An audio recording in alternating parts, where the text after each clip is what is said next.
ẹ gbọ́ ṣé lóòótọ́ ni pé General Kolington Ayinle bá Wasiu Ayinde wí lórí ìjà kan tí ó ṣẹlẹ̀ láàrin Kolington àti Sikiru Ayinde Barister yìí pé Wasiu Ayinde wọ́n dá sí ìjà yẹn Kolington Ayinle sì bá wọn wí. ẹ gbọ́ ṣé lóòótọ́ ni bóyá ẹ̀yin tiẹ̀ ti gbọ́ nípa ẹ̀rí ẹ gbọ́ kúlẹ̀kúlẹ̀ lónìí bọ́rọ̀ yẹn ṣe jẹ́. ọ̀rọ̀ yìí tún wá kan Saheed Òṣùpá bákan o gbogbo ẹ̀ lẹ́ máa gbọ́ nínú fọ́nrán tí mo fẹ́ fi hàn. ẹ ṣàmọ̀ pé láyé ìgbà yẹn láàrin àwọn olórin kò sí ni kíjà má ṣẹlẹ̀ bíjà bá dẹ̀ ti wá ṣẹlẹ̀ báyẹn àárá wọn kan tí wọ́n ń sọ̀pọ̀tì Kolington àárá wọn kan tí wọ́n ń sọ̀pọ̀tì Barister. àmọ́ ní báyìí ọ̀rọ̀ ti wá yí padà o ẹ gbọ́ ohun tó ṣẹlẹ̀ láàrin Kolington Ayinle Wasiu Ayinde Saheed Òṣùpá.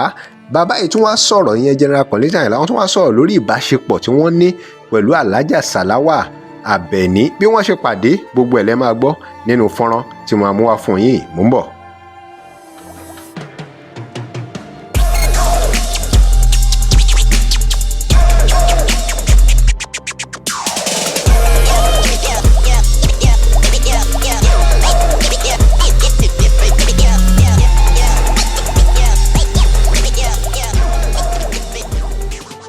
Welcome to Digi Nigeria. Remember to like, share and follow us. ẹ já gbọ́ ọ̀rọ̀ àgbà olórin yìí General Kolington Ayinle ẹ já gbọ́ ohun tó ń sọ lórí ìbáṣepọ̀ wọn pẹ̀lú Alhaja Salawa Abeni àti gbogbo ọ̀rọ̀ ìjà tó ṣẹlẹ̀ tó fi jẹ́ wípé àwọn èèyàn sọ pé wọ́n bá Kwan Mwanwe ṣé wọ́n bá Kwan Mwanwe ni àbí wọn ò bá wí ẹ já gbọ́. Alhaji Barister náà ni wọ́n ní Wasiu Ayinde wa dá sí ẹ wá kọ́ lẹ́kọ̀ọ́ bákan ṣé lóòótọ́ ni sórí sáà ń gbọ́ yẹn àbí irọ́ ni. irọ́ ni kò sí nǹkan tó jọ bẹ́ẹ̀. irọ́ pátápátá. kò dá síjà yẹn rí àbó ṣẹlẹ̀ bẹ́ẹ̀ rí. ó dá sí rí ó náà gbéjà ẹ̀ rí. ẹ sì bá a wí pé ọmọ yẹn ó kéré táwọn máa tẹ́lẹ̀ àtọ́wé máa ń sọ̀rọ̀ ọmọ ẹ̀yìn ló máa ń wà. òun pẹ̀lẹ́gbẹ́ ẹ̀ kan ìyẹn náà ni ló takò náà jọ ń bára wọn. òun tẹ̀lé yìí.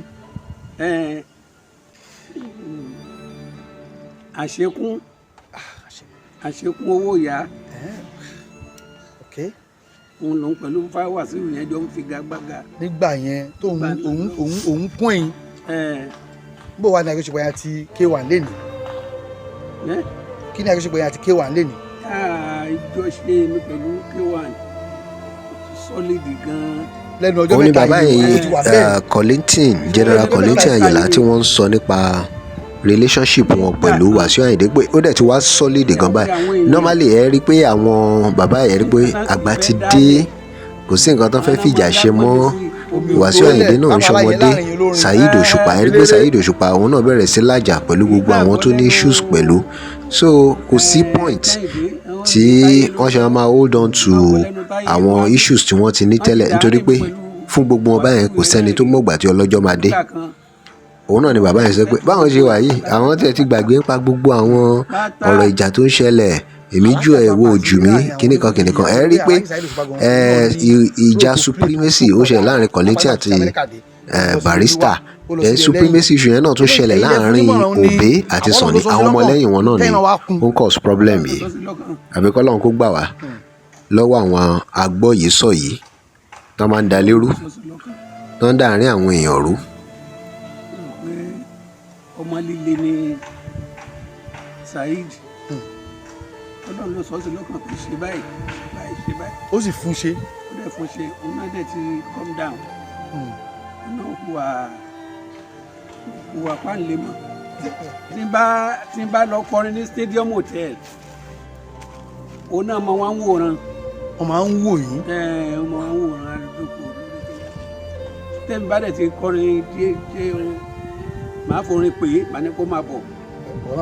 òun náà wàá kọrin díẹ̀ òun náà bá kọrin bá a ṣe ń mú ọkùnrin àti obìnrin bá a ṣe mú síra wa lórí nìyẹn àti tó di pé akira wa mọ́lẹ̀ tó. aláya sì fáìn dáadáa. kò kìkì jáde. ẹ̀yin náà sì ní àbíjọ wow gbọ́ wa mí ná just like Alhaji Kolington Ayinle wow. àkọọ́lẹ̀ ni. ìgbà tíjà tó wá dé ńkọ́ bó ní ká ṣe ṣẹlẹ̀ àbẹ̀fi ṣé yẹn náà ẹ fi ṣòwò náà ni. èmi ò tí ẹ̀ mọ̀ mi ìrántí gbogbo yẹn náà ìjà kan dé ó dé náà ni àdẹ̀já túká ṣe àgbàlagbà méjì a máa jà tọmọ wádẹ tó ti ń ṣàbíamọ. ló mọjà àrí láburú. ṣùgbọ́n lónìí bó ṣe wà náà rí. bákan báyìí ni. alhamdulilayi ṣukura. gbogbo àwọn ọjà àgbà yẹn àti Kolington àti Barister àti gbogbo ẹ̀ lẹ́yìn ìtẹ̀ bá ń reflect regret wà ń bẹ o àbí ò sí regret ń bẹ. mo bẹ́lẹ̀ ìjà mo bá tọ̀hún jà ilé náà bá mi jà ilé náà bú mi èmi náà dá padà ṣé ti regret wa action. èmi tí ẹ ti gbàgbé gbogbo tó jọ bẹ́yẹn regret kankan mọ́ mo ti gbàgbé.